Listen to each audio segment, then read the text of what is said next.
सरला के 3 बेटे थे, जिसमें से सबसे छोटा बेटा रोहित था। घर में रोहित ही शादी के लिए कंवारा बचा था। सरला उसके लिए लड़की ढूंढ रही थी। सरला की तलाश मोनिका नाम की लड़की पर जाकर खत्म होती है। मोनिका दिखने में बेहद खूबसूरत थी, साथ ही दहेज में ढेर सारा सामान भी लाने वाली थी, जिस वजह से सरला मोनिका को बहुत प्यार करती थी। ऐसे ही समय बीतता है। फिर एक दिन सरला अपनी बड़ी बहू कविता से कहती है, अरे बहू जल्दी से काम कर ले, शाम को हमने मोनिका के लिए हार भी लेने जाना है और गहने भी तो देखने हैं उसके लिए। वो तो ठीक है सासू माँ, लेकिन आप छोटी देवरानी के लिए ही शॉपिंग करेंगी या अपनी बड़ी बहू को भी कुछ दिलाओगी? आखिर शादी तो हमारे देवर की है ना। तो जाकर अपने पति से मांग, नहीं तो अपने बाप के घर से लेकर आ। हमने क्या यहाँ पैसों का पेड़ उगाया है? मैं तो अपनी सबसे छोटी बहू, जो कि दिखने में बेहद खूबसूरत है और अच्छे घर से भी है, मेरे लिए खूब सारा दहेज ला रही है। मैं तो उसको ही सब दूंगी। तूने तो मेरे लिए किया ही क्या है? अच्छा जी, घर का सारा काम आपकी सेवा हम करें और आप कह रही हैं कि हमने आपके लिए किया ही क्या है?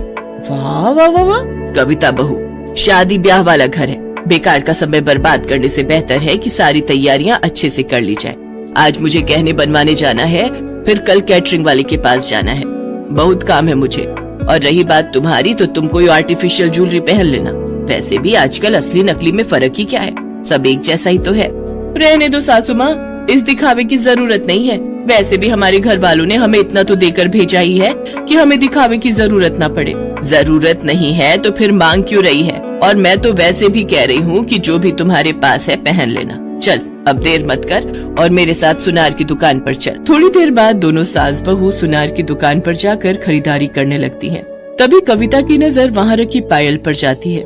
वो अपनी सास से धीरे से कहती है, सासू माँ ये पायल कितनी सुंदर लग रही है, प्लीज मुझे पायल दिला दो, मुझे और कुछ नहीं चाहिए। चुप रह, जब देखो कुछ न कुछ मांगना शुरू कर देती है। मैं यहाँ सिर्फ अपनी नई बहू के लिए शॉपिंग करने आई हूँ, फालतू खर्चा नहीं करना मुझे। सासू माँ एक पायल की जोड़ी दिला दोगे तो क्या चला जाएगा आपका? मैंने तुझे कितनी बार कहा है शांति से खड़ी रह। चल अब चुपचाप से मेरी हेल्प कर नई बहू के गहने लेने में। मैं तुझे यहाँ इसीलिए लेकर आई हूँ, और अगर तू मेरी ये हेल्प भी नहीं कर सकती तो तू यहाँ से जा सकती है, अकेले ही शॉपिंग कर लूंगी मैं। बेचारी कविता अपनी सास की बातें सुनकर चुपचाप खड़ी रहती है। शॉपिंग करके जब वो दोनों घर आती हैं, तो सरला की मंझली बहू तारा उससे कहती है, सासू माँ जब आप घर पर नहीं थी ना, तो एक साड़ी वाला आया था और आपको पता है उसके पास बहुत सुंदर कलेक्शन था। मुझे तो अपने लिए 4 साड़ी पसंद आ गई और 2 मैंने दीदी के लिए भी पसंद की है। अरे वाह। अब तुम दोनों मुझे एक बात बताओ, शादी तुम दोनों की है या मोनिका की? हमें पता है सासू माँ कि मोनिका और देवर जी की शादी है, लेकिन हम दोनों भी तो उसकी जेठानियाँ हैं, तो हमारा सुंदर दिखना भी तो जरूरी है। शादी से 2 दिन पहले मैं तुम दोनों को एक साड़ी दिलवा दूंगी, लेकिन फिलहाल के लिए मुझे कोई फालतू खर्चा नहीं करना है। तो तारा बहू कल तू उस साड़ी वाले को बुला ले। और हाँ, दोनों एक बात कान खोलकर सुन लो, कल की साड़ी कलेक्शन मैं सिर्फ मोनिका बहू के लिए ही लूंगी, और तुम दोनों को मेरी मदद करनी होगी तो सिर्फ इतना करना कि साड़ी पसंद करवाने में मेरी मदद कर देना। ये कहकर सरला अंदर चली जाती है। उसकी बातें सुनकर तारा और कविता को बहुत गुस्सा आता है। फिर वो दोनों किचन में खाना बनाने के लिए चली जाती हैं और खाना बनाते हुए आपस में बातें करते हुए कहती हैं, कविता दीदी कुछ ज्यादा ही नहीं हो रहा सासू माँ का?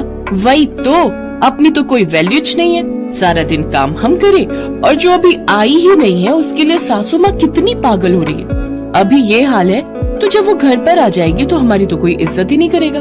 मैं तो कहती हूँ उस मोनिका की वजह से सासू माँ की ऐसी बेइज्जती हो कि सब देखते ही रह जाए, तब तो ये सब धरा का धरा ही रह जाएगा। वैसे मेरे दिमाग में एक जबरदस्त आइडिया है, अगर सब कुछ प्लान के अकॉर्डिंग ही हुआ तो फिर तो मजा ही आ जाएगा। अच्छा ऐसी भी क्या बात है, मुझे भी तो बताओ। अच्छा ठीक है सुन। कविता तारा को सारा प्लान बताती है। कुछ दिन बीत जाते हैं और शादी वाला दिन भी आ जाता है। कविता और तारा दोनों सज धज कर बारात में जाने के लिए तैयार हो जाती हैं। बारात मोनिका के घर पहुंचती है। मोनिका भी लाल जोड़े में लिपट कर मंडप में आ जाती है। मोनिका के गहने देखकर सभी मेहमानों के होश उड़ जाते हैं। सरला ने बहुत ही भारी भरकम जेवर अपनी सबसे छोटी बहू के लिए बनवाए थे, लेकिन कविता और तारा को ये देखकर बहुत जलन होती है और आखिरकार मोनिका और रोहित की शादी हो जाती है। मोनिका शादी करके अपने ससुराल आती है तो सरला कहती है, ये है मेरी मोनिका बहू, जो दिखने में मेरी दोनों बहुओं से ज्यादा खूबसूरत है। और शादी में जो गहने मैंने दिए हैं वो तो इसकी खूबसूरती पर 4 चांद लगा रहे थे। ओले मेरी प्यारी बहू अब थक गई होगी। अरे ओ दोनों बहुओं, मेरी छोटी बहू के लिए कुछ खाने के लिए बना दो, और मोनिका बहू तू अपने कमरे में जाकर आराम कर, तब तक ये दोनों कुछ बना कर ले आएंगी तुम्हारे लिए।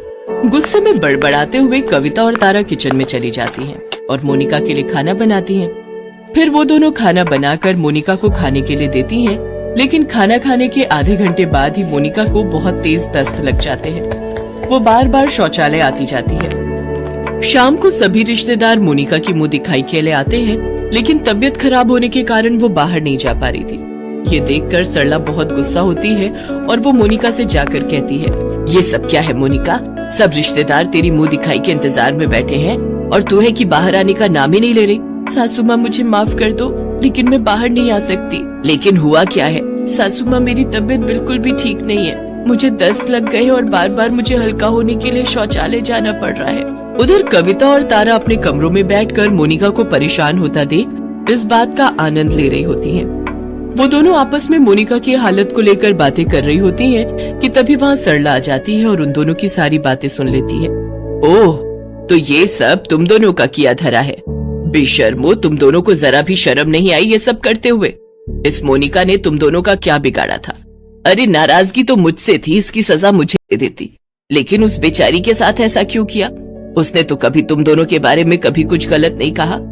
तुम दोनों को कोई अंदाजा भी है तुम्हारी इस हरकत की वजह से उस बेचारी की तबीयत कितनी ज्यादा खराब हो गई है? इसके बाद सरला मोनिका की मुंह दिखाई कुछ दिनों के लिए टाल देती है और डॉक्टर को बुलाकर मोनिका को दवाई दिलवाती है।